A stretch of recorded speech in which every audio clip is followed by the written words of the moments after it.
परीक्षा की घड़ी और उम्मीदें हैं बड़ी, यानी कि तिमाही नतीजे जिनका आगाज होने वाला है 13 तारीख से। और इन तिमाही नतीजों में किसके नतीजे बेहतर रहेंगे, किसके नतीजे कमज़ोर रहेंगे, किन किन चीज़ों पे आपको ध्यान रखना है और कौन कौन से सेक्टर आउट परफॉर्म कर सकते हैं, उस पर हम बातचीत कर रहे हैं। और हम क्योंकि इतने बड़े सब्जेक्ट या इतने सारी सब्जेक्ट्स को शामिल नहीं कर सकते, इसलिए हमने सिर्फ 6 सब्जेक्ट चुने हैं, जिसमें से auto, IT, bank, metal, FMCG, capital goods. इसके ऊपर हम चर्चा कर रहे हैं और 2 प्रोफेसर हमारे साथ मौजूद हैं, जिसमें हम बातचीत कर रहे हैं गौरांग सर से, और साथ साथ नरेंद्र सोलंकी सर भी हमारे साथ मौजूद है, जिनसे हम बातचीत कर रहे हैं इन सभी सेक्टर्स को लेकर। गौरांग सर, हमने बात की IT की, हमने बात की बैंक की, लेकिन एक और इंटरेस्ट सेंसिटिव स्पेस है, वो है ऑटो। और ऑटो में बहुत ज़्यादा डाइवर्जन है।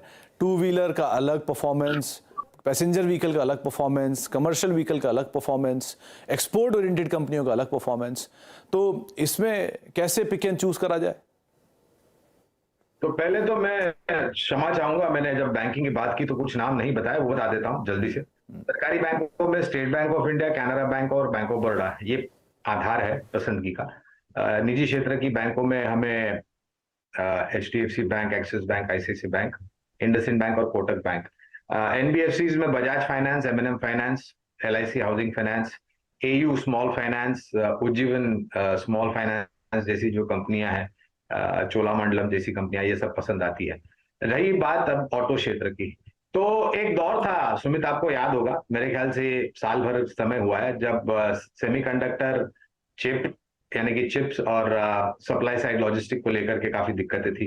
ये क्षेत्र पूरा धराशायी हो गया था, लेकिन परिस्थिति बहुत बेहतरीन तरीके से परिवर्तन हुई है और काफी हद तक ये जो दिक्कतें थी वो दूर हो गई है।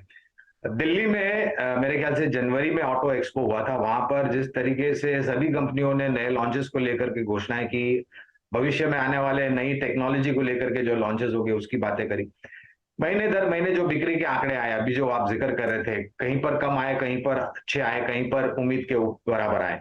तो ये परिवर्तन के दौर से गुजर रहा है। आपने जो एक्सपोर्ट की बात की, तो मैं वहां पर ये भी कहना चाहूंगा कि कल मेरे ख्याल से JLR के ग्लोबल बिक्री के आंकड़े आए और वो बेहतरीन बढ़त के साथ आंकड़े आए हुए थे। तो परिस्थिति अगर अर्थव्यवस्था में विदेशों में सुधरती है तो जाहिर है ये जो कंपनियां निर्भर है उन सब देशों के ऊपर, उनकी भी बिक्री अच्छी आएगी। स्थानीय मार्केट में बहुत बड़ा बदलाव हुआ है। वित्त मंत्री जी ने बजट में कमर्शियल व्हीकल और स्क्रैपेज पॉलिसीज को लेकर के काफी घोषणाएं की है। बहुत बेहतरीन बात यह सुमित के प्राइसिंग पावर आ गया है। 1 अप्रैल से काफी सारी कंपनियों ने अपने प्रोडक्ट्स के दाम बढ़ाए, तो ये सब चीजें एक सकारात्मक सा अंदेशा देती हैं। अगर आप हमें पसंदगी पूछे तो पैसेंजर व्हीकल में मारुति, M&M और टाटा मोटर्स ये पसंद आते हैं। 2 व्हीलर में बजाज ऑटो, TVS मोटर्स और हीरो मोटोकॉर्प। कमर्शियल व्हीकल में अशोक लेलैंड और ट्रैक्टर और एग्री इक्विपमेंट्स में एस्कॉर्ट्स और कुछ हद तक हाई एंड प्रीमियम मोटरसाइकिल में आयशर मोटर्स। मेरा ख्याल से आपको यहाँ पर भी नजर रखनी चाहिए और परिस्थिति जैसे जैसे सुधरेगी वैसे वैसे महीने दर महीने बिक्री के आंकड़े भी सुधरेंगे और लागत खर्च भी धीरे धीरे कम होगा ऑपरेशनल एफिशिएंसी को लेकर।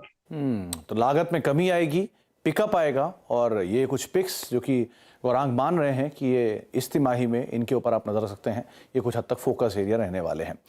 नरेंद्र सर, जो सरप्राइज था पिछले तिमाही में या उससे पहले वाली तिमाही में, वो था कैपिटल गुड्स। पिछले साल का एक ऐसा आउट परफॉर्मर, इसको किसी सोचा भी नहीं था कि इस तरह की परफॉर्मेंस आ जाएगी। चाहे आप लार्सन जैसे प्लेयर ले लें, सीमेंस, ABB जैसे बड़े नाम ले लें, थर्मैक्स जैसी कंपनियां ले लें, सब ने एक शानदार मूव आते हुए वहाँ पर देखने को मिला। तो इतना की जो स्ट्रॉन्ग परफॉर्मेंस आई है नंबर्स में, क्या वो कैरी फॉरवर्ड करेगी? खास तौर से ऑर्डर इनफ्लो इतने अच्छे आए, एग्जीक्यूशन बेटर है, यहाँ क्या करें? जी बिल्कुल, ऑर्डर बुक का अगर आप मोमेंटम देखें तो काफी स्ट्रांग है। इवन इस क्वार्टर में भी काफी ऑर्डर इनफ्लोस हमको देखने को मिले हैं।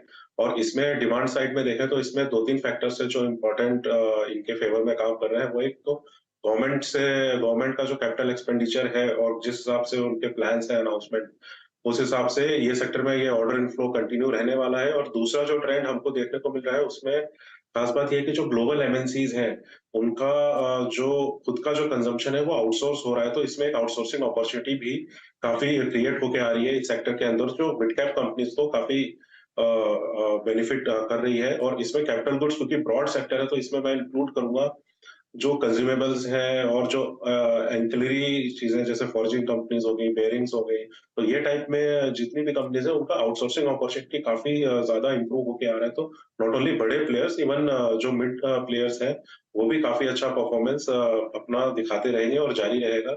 और इसमें जो बेस्ट जो हमारी पिक्स होगी, जैसे बेयरिंग्स में एसकेएफ हो गया, एनआरबी बेयरिंग्स हो गया, देन इवन रिफ्रैक्टरीज में आप वेसुवियस हो गया, आरके फॉर्जिंग्स है, फॉर्जिंग्स के अंदर।